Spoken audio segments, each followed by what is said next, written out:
예레미야 강의 90번째 시간으로 애굽으로 피신한 자들에게 임할 심판의 말씀을 주제로 말씀을 상고해 보고자 합니다. 앞서 예레미야는 그 요하난이죠. 요하난, 가레 아들 요하난이 소위 바벨론에서 세운 총독 그다랴죠.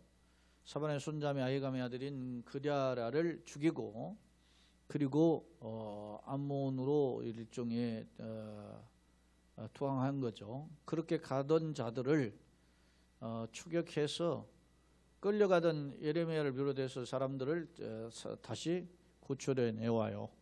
거기까지는 좋았어요. 그런데 거기에 무리 중에는 상당수 이스라엘 백성들이 이제 소위 왕족을 비롯해서 귀족, 그리고 전쟁터에 2년간 전쟁이 있었으니까 그것 때문에 얼마나 힘들었습니까? 그래서 그걸 피해서 도망갔던 자들이 돌아온 사람들, 이런 사람들이 있고, 그리고 비주류로 이게 이제 서민층, 이런 사람들이 당시에 남아 있었던 것이죠. 그런데 그 사람들을 오히려 이끌고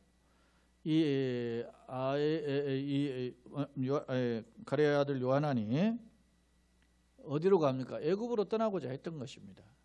그런데 이제 그 떠나려는 중에 하나님 뜻을 한번 물어보자 해서 선지자 예레미야와 함께 이제 끌고 가는 거죠.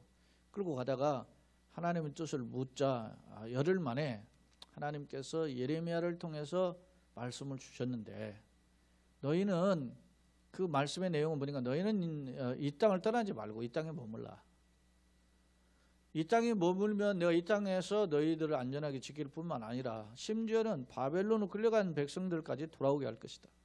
그렇게 말씀을 하세요.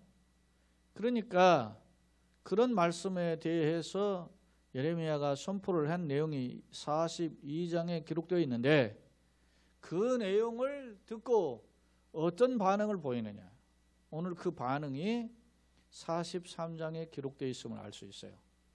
43장에서도 보면 우리가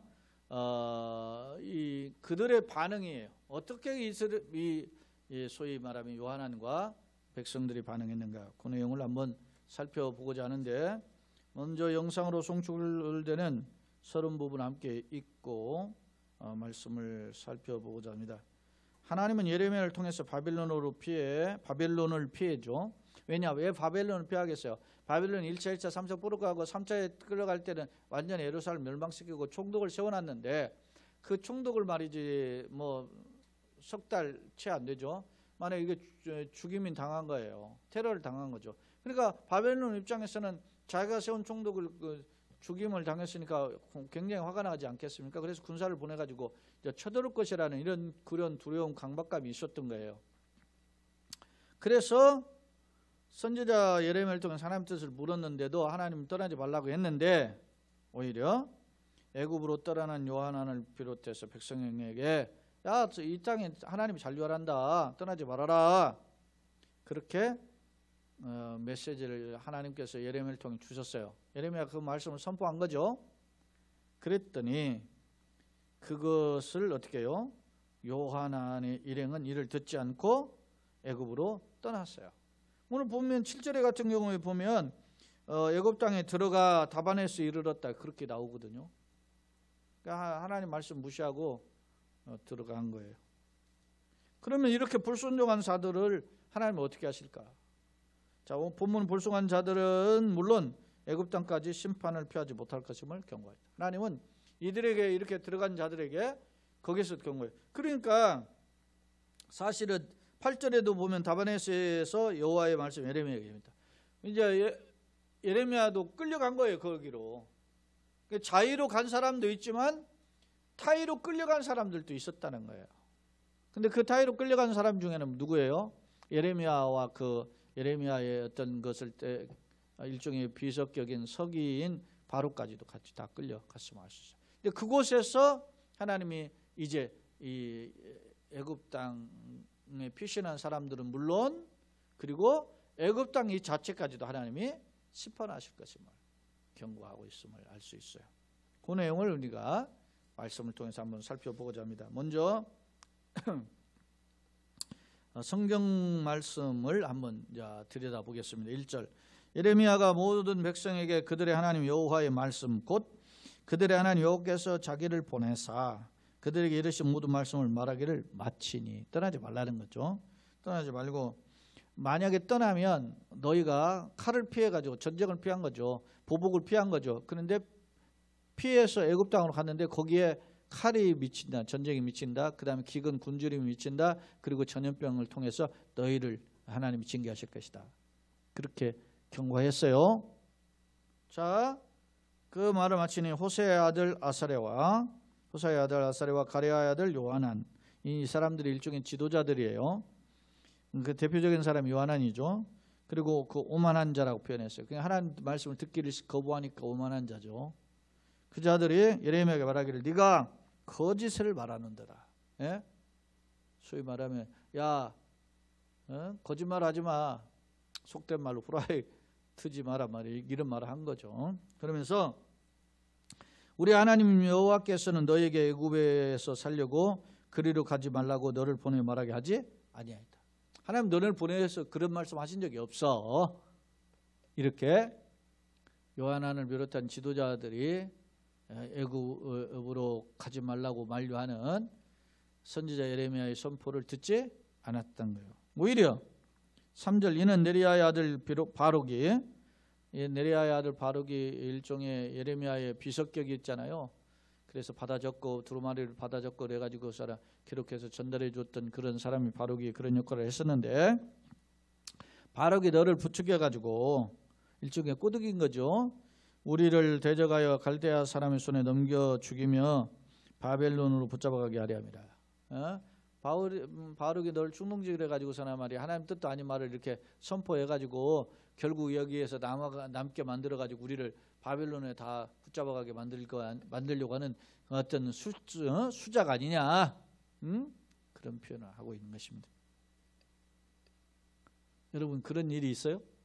예레미야가 바룩의 어떤 꼬드김을 받아가지고 이거 하나님의 뜻이 아닌데도 한 말이 있습니까? 이게 뭐냐면 자기네 뜻은 아무리 하나님 무슨 말씀해도 자기네 뜻은 이미 썼어요. 뭐 어떤 뜻이에요? 그 계획이 애굽으로 도망가는 계획이에요. 근데 하나님 가지 말라고 하니까 우리는 하나님의 뜻을 거부하노라 이렇게 말할 수는 없잖아요. 그러니까 무슨 핑계를 대? 예레미야가 바로 저기 꼬드기면 받아가지고서나 하나님 뜻도 아닌 말을 계속 거짓말로 나불거린다. 이렇게 하고 바룩을 핑계 삼고 예레미야를 핑계 삼아가지고 이제 어떻게 해요? 명분은 하나님이 우리가 사는 길은 애굽으로 가는 길이 사는 길이다. 이렇게 하고 지금 떠나는 겁니다. 그래서 4절에 보면 이에 가레의 아들 요하난과 모든 군 지휘관과 모든 백성이 유다 땅에 살려 하시는 여호와의 목소리를 어떻게 해요? 순종하지 않냐고. 사랑하는 여러분, 사실은 여러분이 지금 이 내용을 보면 요하난의 심정과 그 판단이 이해할 만해요. 상식적으로 볼 때. 안 그렇습니까? 바벨론은 쑥대밭이 만들어 놨는데 다시는 바벨론을 거스른다거나 이렇게 멸망한다는 걸 다 보여줬잖아요. 그런데 바벨론에 세운 총독을 죽였으니 바벨론이 더 열받아가지고 남은 사람들 싹쓸이야 하지 않겠습니까? 그 의리하던 왕궁이나 그 성전 다 무너뜨렸던 바벨론인데 이제 조금 남은 뭐 잔당들 얼마나 된다고 그거 하겠어요. 한순간에 훅 가죠. 그런 생각이 드니까 도망간 거예요. 그러나 그때 하나님의 말씀이 전해졌다는 거예요. 가지 마라, 도망가지 마라. 오히려 도망가면 거기서 죽는다. 오히려 도망가지 않고 이곳에 머물러야 산다라는 거예요. 이 말은 무슨 말이에요? 역설이잖아요. 무슨 역설입니까? 사실은 살고 죽는 것이 하나님 손에 있다는 거예요.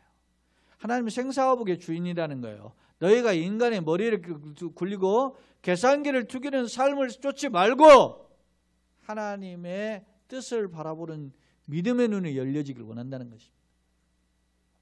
오늘날도 우리가 살다 보면 이런 것이 있습니다. 내가 어떤 것이 지혜로운가, 어떤 것이 바른 길인가 하는 그런 것에 대한 갈등을 쓸 때가 있어요. 그때 하나님의 음성에 귀를 기울이는 지혜와 능력을 주시옵소서 하는 그런 결단이 필요하다 말입니다. 자, 그러면서 여호와의 목소리를 순종하지 아니하고 5절 가레야 아들 요하난과 그 모든 군 지휘관이 유다의 남은 자, 그 쫓겨났던 여러 나라 가운데서 유다 땅에 살려고 돌아온 사람들이.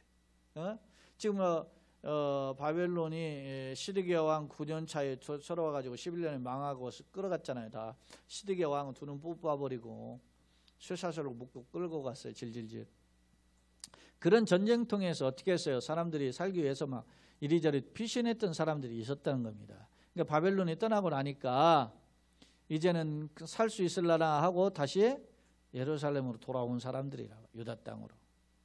이 사람들을 이제 남아있는 사람들을 어떻게 해요? 야 봐라, 바벨론 이러다가 우리 다 완전 싹쓸이해 버리 당한다. 그러니 떠나자 하니까 이 사람들도 그 말에 혹해서 떠나게 된 것이죠. 그래서 곧 남자와 여자와 유아와 왕의 딸들과 사령관 느부갓네살이 사반의 손자 에감의 아들 그다레에게 맡겨둔 모든 사람, 다시 말하면 총독을 세워놓고 나머지 있는 잔류사들이 있었잖아요. 그들을 맡겨줬던 그 사람들을 데리고, 그리고 특히 누구요? 선지자 예레미야와 그리고 네리 아들 바룩까지 끌고 이제 애굽 땅으로 들어갔다는 거예요. 7절에 보면 애굽 땅에 들어가 다바네스에 이르렀다 그랬잖아요. 이 다바네스라는 게 보니까 타흐파네헤스 그 히브리어로 보니까 타흐파네헤스라고 하는 거예요. 이렇게 다바네스가. 근데 이 타흐파네헤스라는 단어를 제가 살펴보니까 흑인의 요새 뭐 그런 뜻이에요. 검은 요새 뭐 이런 뜻인데, 이게 이제 애굽으로 따지라면 나일강 동쪽 하단부에 있었던 것인데, 동쪽에서부터 오는 애굽의 관문 역할을 했어요. 우리나라도 보면 뭐 저 북쪽에 뭐 중국과 연결되는 거 신우주가 뭐 그런 어떤 관문 역할을 하듯이, 뭐 우리가 남쪽에서는 저쪽 일본으로 통로 연결하는 통로가 부산 그런 역할을 하듯이 그런 어떤 동쪽으로 역할. 그러니까 제일 먼저 이스라엘 땅에서 떠나서 애굽으로 가면 첫 번째 도착하는 곳이 다바네스인데, 이게 어떤 곳이냐면 흑인의 요새여가지고 아주 그 애굽의 첫 성이 말이죠. 견고해 안 무너질 거 아닙니까? 그러니까 굉장히 견고하게 잘 져놓는 요새화된 이런 성읍이었다는 거예요. 글로 이제 갔습니다. 끌고 간 거죠. 자, 거기 보니까 그들이 7절에 보면 그들이 여호와의 목소리를 순종하지 아니함이라라 그랬어요. 하나님 듣지 않아요. 이게 왜 그럴까요? 이 사람들이 하나님 말씀 평상시에 잘 들었던 훈련이 없는 거예요. 하나님 말씀에 귀 기울여 본 적이 없어. 습관적으로 하나님 말씀을 말로만 조여줘야 하지 따라 살지를 않는다. 그러다가 멸망한 거 아니겠어요? 여러분 보시면 알지만은 예레미야가 언제부터 선지 활동을 했습니까? 예레미야가 말이죠. 요시야 왕 때부터 선지 활동을 했어요. 요시야 왕 때는 요시야 왕 13년, 제가 알기로 13년 차인가부터 선교 활동을 예레미야 선지 활동을 했는데, 요시야 왕 때에는 백성들이 왕의 강력한 통치 앞에서 하나님께 돌아오는 훈련들이 있었어요. 근데 요시야 왕이 죽고 난 뒤에 전쟁에서 전사했잖아요. 39에 전사하고 나니까 그의 아들을 소위 여호아스를 백성들이, 왕이 죽으니까 왕으로 옹립해서 세운 거예요. 근데 이 왕이 석 달밖에 통치를 못해요. 그렇게 하고 애굽에 왕이 와가지고 왕을 폐위시켜버리고 그의 형인 여호야김을 왕으로 세웠단 말입니다. 여호야김이 왕이 됐는데 누구에 의해서 왕이 돼? 애굽에서 왕이 됐는데, 당시에는 신의 강대국이 바벨론이 와 이렇게 하니까 이 여호야김이 말이지 어떻게 해요? 샌드위치가 된 거죠. 남쪽에서는 애굽에 자기를 세웠어요. 그러니까 애굽에 꼭두가시지, 바벨론이 힘이 세지. 그렇게 하니까 바벨론을 섬기는 척 하면서 애굽의 꼭두가시 노릇을 하니까 3년 만에 배반하니까 바벨론 쳐들어와가지고 포로로 1차로 끌고 갔을 때가 여호야김 4년 혹은 5년 차예요. 응? 끌려갔어요. 여호야김이 11년 통치했는데, 그러다가 11년 차에 이제 그가 이제 죽고 그의 아들 여호야긴이 석 달여를 통치했는데, 석 달여를 통치하던 그 여호야긴을 바벨론의 왕 느부갓네살이 두 번째 쳐들어와서 끌고 가버렸어요. 바벨론을 끌고 왔어요. 17살 먹은 사람인가 17살인가 먹었어요. 그때 여호야킨이 석 달여를 통치하다가 끌려갔죠. 두 번째 포로를 끌려갔어요. 그리고 그의 작은 아버지 시드기야가 이제 왕이 된 거예요. 누구에서?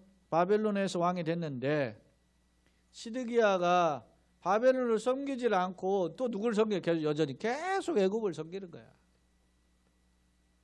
그러다가 이 시드기야 9년 차에 바벨론이 또 쳐들어와 가지고 예루살렘 에워싸고 이제는 성전까지 다 무너뜨리고, 그리고 시드기야 보는 앞에서 아들들 죽이고 두 눈 뽑고 끌고 가잖아요. 세월왕 세워서.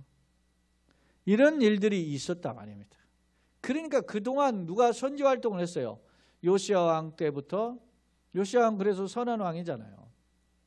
그 뒤를 이어서 아들 손자 4대가 걸쳐서 왕이 됐는데, 아들 손자 4대 22년 동안에 예레미야가 선포한 메시지를 우리가 예레미야 성경을 보니까 전부 다 그거 아니에요. 근데 우리가 잘 아는 11년 통치했던 여호야김이나 11년 통치했던 시드기야 왕 때 이 메시지가 주로 중심돼서 메시지가 증거됐거든요. 근데 여호야김 같은 왕은 말이죠, 예레미야가 선포한 메시지를 가져오라 그래가지고서는 두루마기를 다 칼로 난도질해가지고 하룻불에 던져버렸잖아요. 여호야김 같은 경우. 시드기야 같은 경우는 예레미야를 따로 불러가지고서는 말이죠, 하나님 뜻이 무엇이냐 물어보고 듣질 않는 거예요. 왜? 신하들과 이런 백성들, 이런 사람들이 세니까. 그러니까 왕이 하나님보다 사람들 더 염려한 거예요. 우리 사극도 보면은 그런 거 있잖아요. 왕이 옛날에 왕은 절대 군주잖아요. 근데 봉건 시대의 절대 군주는 최고의 힘이잖아요. 예? 근데 신하들 눈치를 보지 않습니까? 사극을 보면 그런 경우 있잖아요. 그런 시간이 흘렀던 거예요.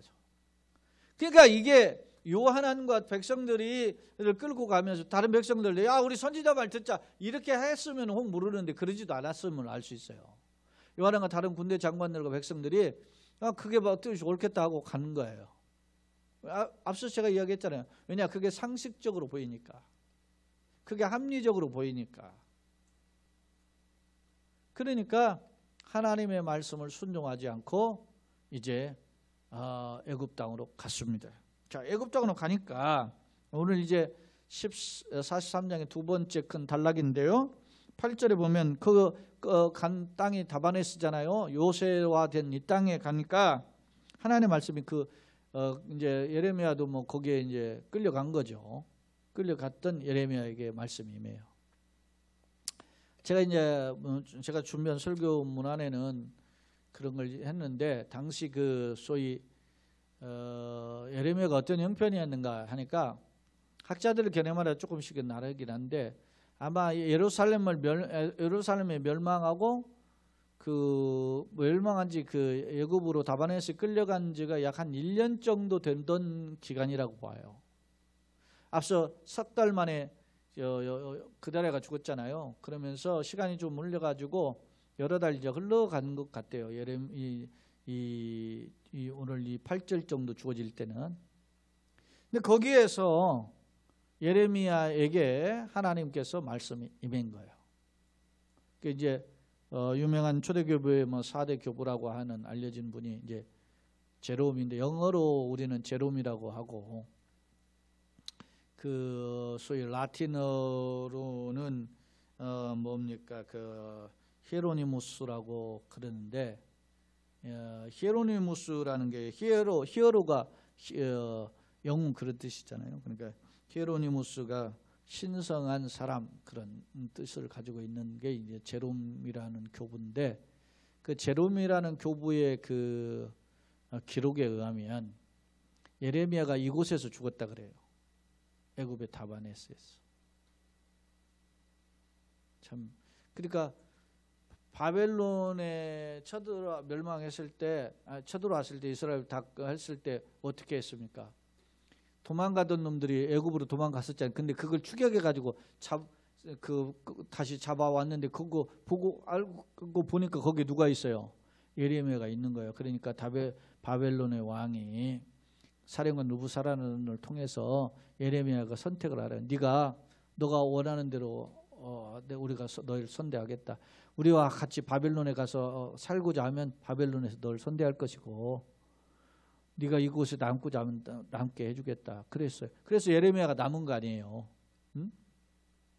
그랬는데 그런 그 나라가 망하는 그 상황 속에서도 살아남았던 예레미야인데 나머지 이제 잔류들 몇 명 남은 것들끼리 하나님 뜻을 어기고 하다가 결국 애굽 땅에 끌려가고 거기서 죽었다는 거죠. 그 전에 이제 예레미야의 애가 같은 경우가 기록됐겠죠.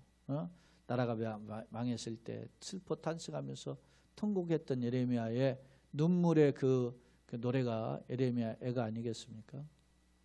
그러니까 참 예레미야 선지자 같은 경우를 보면 눈물의 선지자지만 어떤 면에서 보면 감옥이나 이런 것에서 고난을 당했고 결국은 자기 뜻과 상관없이 불신자들에게 끌려가 가지고 거기서 죽어버린 거 아니에요. 이방 땅에서. 제롬이라고 하는 교부의 기록에 의하면 그렇다는 겁니다. 그러면 뭐 지금 43장인데 44장에 보면 정확히 예레미야 선포 메시지가 구체적으로 쫙 나와요. 그리고 이제 45장부터는 그 이방 땅에 대한 선포예요. 예를 들어서 애굽에 대한 선포뿐만 아니라 바벨론에 대한 선포, 모압에 대한 선포, 암몬에 대한 선포, 블레셋에 대한 선포들이 쫙 나오죠. 이 주변의 나라는 어떨 것인가. 그리고 제일 마지막에 이제 이 세계 최강의 나라였고 이스라엘 멸망시켰던 바벨론 어떻게 해요? 바벨론도 결국 멸망할 것이다. 그런 이제 선포의 내용이 쭉 나와요. 뒤에. 그건 이제 다음 시간에 살펴볼 내용들이니까 한번 봅시다. 이제 우선 자 8절 다바네스에서 여호와의 말씀 예레미야에게 임하여 이르시되 너는 유다 사람의 눈앞에서 사람들이 보는 눈앞에서 내 손으로 큰 돌을 여러 개를 가져다가 큰 돌은 보이는 돌이죠. 큰 돌을 가져다가 다바네스에 있는 바로의 궁전 대문 벽돌로 쌓은 축대에 치누으라. 바로의 궁전이라 하는 사실은 바로의 궁전은 여기에 있지 않고 바로가 이제 머무는 이 다바네스에도 큰 성이니까 그곳에 왕이 오면 별궁같이 머무는 곳이 있단 말입니다. 그런 역할을 하는 곳에서 큰 돌을 가져다가 궁전 대문에 있는 벽돌을 쌓은 축대에다가 거기다 놓고 진흙으로 발라라. 원래 거기가 누가 있어요? 이 성의 가장 중요한 장소란 말입니다. 그게 거기다가 큰 돌을 갖다 놓고 쌓아라. 그렇게 하고 그리고 너는 그들에게 이제 선포하라는 거예요. 뭐라고 선포하느냐면 만군의 여호와 이스라엘 하나님께서 이와 같이 말씀하시되 보라 내가 내 종 바벨론의 느부갓네살 왕을 불러오리니 그가 그의 왕자를 내가 감추게 한 이 돌들 위에 이 큰 돌이 있잖아요. 큰 돌들 위에 놓고 그 화려한 큰 장막을 구해다. 그러니까 그 바벨론의 군대가 와서 군대의 그 최고 사령관의 장막을 그 위에다 칠 것이다. 아니면 왕이 쳐들어오면 왕의 장막이고 사령관 장막 거기다. 그러니까 이 땅이 니네들이 말이죠 요새인 것처럼 살고 있지만 이 땅이 누구 땅이 된다는 거예요. 바벨론의 땅이 된다는 거예요. 그러면서 뭐라고 하는지 보세요. 그가 와서 11절에 애굽 땅을 치고 죽일 자는 죽이고 사로잡을 자는 사로잡고 칼로 칠 자는 칼로 칠 것이다. 죽이고 칼로 친다는 건 반복 강조죠. 사륙을 주는 아주 비극적인 사륙이 있을 것이다. 그리고 어떻게 해요? 사로잡을 자, 포로를 끌고 갈 자는 포로 끌고 가고. 그러면서 내가 뭐라고 하느냐? 내가 애굽의 신들의 산당을 불사를 해. 너희들이 섬기는 신들을 다 쓸어버린다는 거예요. 신당을 불사르는데 주로 신당이 뭐예요? 나무로 되어 있으니까 불사라지죠. 그 다음에 느부갓네살이 그들을 불사르면 그들을 사로잡을 것이요. 또 목자가 그의 몸에 옷을 두름같이, 옷을 이렇게 쉽게 편하게 이렇게 걸치잖아요. 걸치듯이 애굽 땅을 자기 몸에 두르고, 여러분 애굽 땅을 두른다는 것은 모든 애굽의 땅이 바벨론 손아귀에 들어간다는 거죠. 그리고 평안히 그곳을 어떻게 해요? 떠날 것이다. 정복한 후에 떠날 것이다. 그리고 그것도 애굽 땅 벳세메스, 이 벳세메스라는 뜻이 태양의 집이라는, 벳이 뭐뭐 집이잖아요. 그러니까 태양의 집이라고, 애굽의 신이 태양 신이잖아요. 그래서 바로가 뭐예요? 바로가 애굽의 왕의 이름이 바로인데, 바로가 무슨 뜻이냐면 son of son이에요. 예? 태양의 아들이라는 거예요. 태양의 아들이라는 거예요. 바로가. 그래 나는 신의 아들이다 이런 식이지. 그런 애굽의 신들을 어떻게 해요? 다 불살라 버린다는 거죠. 특히 벳세메스의 석상을, 돌을 깨트려 버린다는 거죠. 그러니까 목상은 불태버리고 석상은 어떻게 해요? 깨트려 버리고 주물로 된 것은 막 불태워가 녹여버리고 그렇게 다 없애버릴 것이다. 누가? 하나님이 바벨론 왕을 보내서. 아니 바벨론을 피해가지고 도망갔는데 여기가 다 쑥대밭 된다는 거 아니에요. 끌려간 곳에서. 여러분요, 예레미야도 그렇게 생각할 수 있어요. 아유 뭐 하나님, 내가 그렇게 하나님 뜻대로 살았는데 내가 여기까지 끌려가 와가지고 이게 내 팔자가 뭡니까 하고 낙심할 수 있는데, 그곳에 끌려간 곳에서도 선지자의 사명을 감당하는 예레미야의 모습을 보면서 참 예레미야가 귀한 선지자구나. 예? 그것을 다시 한번 되돌아보게 됩니다. 자, 그러면 한번 이제 말씀을 정리해 보겠습니다. 자, 1절로 13절은 크게 두 단락인데, 하나님의 경고에도 불구하고 불순종하고 애굽을 떠나자 하나님께서는 그 떠난 자들을 뿐만 아니라 애굽의 어떻게 해요? 그 다바네스의 궁궐이라든지 성리라든지 또 애굽의 신상들, 목상이든 석상이든 주상이든 다 불살라 버리죠. 그리고 그들을 어떻게 해요? 칼로 죽이고 포로 끌고 갈 것이다. 그렇게 말씀하잖아요. 심판을 선포하는 거죠. 어떻게 해요? 결국 살려고 도망갔는데 사는 게 아니고 죽는 거예요. 제가 이야기했잖아요. 바둑 용어 중에 축이라는 게 있잖아요. 원래 한 점을 따기 위해서는 내구통해를 막아야 따는데, 그러려면은 원래 바둑이라는 게 상대방 한 번, 나 한 번 이렇게 두는 거, 지그재그로 두는 거잖아요. 그러니까 한 번 두어가지고는 4번을 두어야만 막는 것인데 한 번을 두어서는 막을 수가 없는 거거든. 근데 딱 그렇게 막는 비결이 하나 있어요. 그게 바둑 용어로 축이라고 하는 걸 제가 얼마 전에도 설명한 적이 있어요.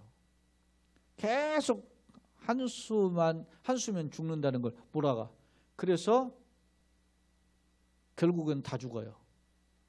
그래서 바둑을 축도 모르고 바둑을 두는 사람 무식한 사람이다 그러거든요. 그만큼 바둑의 축이 무서운 거예요. 이게 축에 걸리면 그 바둑은 끝이에요. 그러니까 축이 되면 이게 축에 걸렸다라고 사전에 딱 알면 빨리 포기해야 그나마 한번 싸워보기라도 하는 거예요. 근데 살아보려고 죽게 생겼네. 살아보려고 놨다가 죽게 생겼네. 계속 몰려가지고 결국은 죽어요. 살려고 애굽 땅에 갔는데 애굽 땅에 사는 곳이 아니고 심판의 땅이 되어버린 거죠. 비극이죠. 왜 그랬을까요? 하나님의 뜻을 버리고 불순종하고 인간의 생각, 판단, 자기의 생각과 사고와 판단에 의해서 결정한 건 결국 죽더라는 것이죠. 사랑하는 여러분, 사람이 자문에 보면 사람이 자기에게를 계획할지라도 그 걸음을 인도하시는 여호와 하나님이십니다. 너는 범사에 그를 인정하라. 그리하면 그가 내 길을 지도하시다. 예? 이를 행하시는 여호와, 그것을 지어 성취하시는 여호와라고 했어요. 하나님은 우리의 심령과 회부를 살피시는 하나님입니다. 머리털 하나까지 다 쓰시면 말이에요. 여러분 머리털이 몇십만 개 된다 그래요. 한 30만 개 뭐 이렇게. 근데 그걸 어떻게 세요? 못 세잖아요. 근데 머리털 하나까지 다 세셔버렸어요. 우리는 머리털 하나를 검을 휘거나 흰머리를 검게 할 수 없죠. 근데 어떻게 해요? 하나님은 우리를 모든 걸 주장하십니다. 그 하나님은 있습니까? 모세의 경우도 보면은 이스라엘 백성들 향해서 너희는 여호와의 뭐요? 구원하심을 보라 그러죠. 뭐 찬양도 있잖아. 너희는 먼저 하나님 되심을 알지어다. 그 찬양 있지 않습니까? 오늘 우리가 하나님의 음성을 듣는 마음의 귀가 열리고 하나님의 세계를 바라보는 믿음의 눈이 열려지는 역사가 있기를 예수님의 이름으로 축원합니다. 자, 두 번째 화면에 계속된 내용에 보면 하나님의 경고를 들은 요한이 비록 꼬드김이라고 매도하고 하나님의 말씀을 듣지 않았어요. 4절로 7절 요한이 하나님의 말씀을 듣지 않고 예레미야를 강제로 끌고 애굽으로 들어갔죠. 그러니까 이게 자기 생각이 강하면 신앙생활 못해요. 누구든지 자기를 예수님 말씀하잖아요. 누구든지 나를 따라가 자기를 부인하고 자기 십자가를 지고 나를 쫓을 거라 그러잖아요. 자기를 내려놓는 것이만이 살 길임을 몰랐던 것이죠. 또 8, 9절 예레미야의 상징적 행위를 통한 교훈, 큰 돌을 궁전 대문에 감추라고 명하셨죠. 이건 이렇게 여기가 니네들이 화려하게 생각한 것인데 하나님이 그곳에 바벨론의 왕자의 자리가 될 것이다. 그렇게 만들어버리죠. 상징적 행위가 뭐냐? 예레미야가 큰 돌을 갖다 거기다 옮겨놓은 것을 사람들이 다 보게 했고 그걸 통해서 하나님이 이렇게 이 돌이 너희들이 세운 돌자리에다가 하나님이 세운 돌을 놓아가지고 하나님이 이끌어 가시니 심판하시겠다. 상징적인. 예레미야에 보면은 예레미야의 상징적 행위가 있잖아요. 예를 들어 썩은 뱃띠 부위 이런 또 그런 비유들이 있잖아요. 이렇게만 이스라엘 백성이 이렇게 됐다. 우리가 잘 알지만 토기장의 비유의 교훈이라든지 오지병 이렇게 깨트려 가지고 너희를 이렇게 깨트려 버릴 것이다. 이런 교훈들이 있지 않습니까? 자, 세 번째 화면 요한안의 판단과 불순종. 요한안은 자의적 해석, 인간적인 생각이죠. 자기 생각이 딱 있으면 그걸 내려놓을 수 있어야 돼요. 말씀을 통해. 그런데 그걸 못 내려놔. 하나님 뜻이 이미 계획한 자신들의 생각과 일치하지 않자 예레미야가 바룩에게 미혹돼서 거짓말하는 거다. 그렇게 하면서 하나님의 응답을 잘못된 것이라고 비난하고 그렇게 왜곡하잖아요. 요한안의 불순종, 하나님 뜻을 버리고 예레미야와 백성들 끌고 애굽으로 그냥 도망가지 않습니까? 결과는 어떻게 했습니까? 하나님 경고대로 바벨론 군대가 와서 애굽 성을 짓밟을 것이다. 그거로 피실한 사람 다 죽이고 그것에 갔던 그 땅까지도 하나님 짓밟을 것이다. 교훈입니다. 말씀을 따는 인본주의적 판단과 결정은 결국 준엄한 심판을 피할 수 없다라는 점을 경고하고 있습니다. 결론, 본문은 하나님의 경고에도 불구하고 기어코 애굽으로 떠나는 요한안의 일행을 보여주고 있다. 그들은 자신의 뜻을 관철하기 위해서. 여러분요, 왜 우리가 하나님의 뜻을 구합니까? 여러분, 예수님도 마음은 그런 생각, 위기가 찾아오니까 아버지여 이 잔이 내게서 지나가기를 원하나이다 그랬잖아요. 인간의 생각이 그런 생각이 드는 거예요. 그러나 무엇은 내 뜻대로 마옵시고 아버지 뜻대로 되기를 원합니다. 그래서 그것 아버지 뜻대로 되기를 위해서 어떻게 해요? 땀방울이 핏방울처럼 떨어지기까지 그 큰 일을 기도한 거예요. 그러니까 내 뜻을 달라고 그걸 관철하기 위해서 하나님 주세요 막 땡깡 피는 게 기도가 아니라 내 뜻을 내려놓기 위해서 하나님의 뜻을 내가 받아들일 수 있는 믿음과 지혜와 능력을 달라고 기도하는 것이 기도라 말입니다. 그게 작정기도 기도하고 그게 금식기도도 하는 거예요. 그러니까 우리가 작정기도 하거나 금식기도 하거나 할 때 보면 무엇이 생각나요? 나의 연약함을 깨닫게 되죠. 자, 그들은 자기 신의 뜻을 관철하기 예레미야가 바룩에게 수가 거짓을 선포했다고 매도했죠. 한편 그럼에도 예레미야는 하나님의 뜻만을 전해요. 끌려가면서도 들었죠. 끌려가서도 전하잖아요. 특히 그의 상징적 얘기는 예루살렘 멸망 1년 후로 보여지는데 이는 목숨의 위협에도 흔들림 없이 그곳에 좀 가면은 아유 내가 이때까지 했는데 말이지 이 정도 됐으면 했지 하고 그냥 주저앉을만 하잖아요. 그런데 흔들림 없이 하나님만을 의지하고 하나님의 말씀만을 전하는 그 예레미야의 모습을 보잖아요. 나는 무엇을 쫓아가는가? 나는 무엇을 쫓았고 무엇을 따르는가?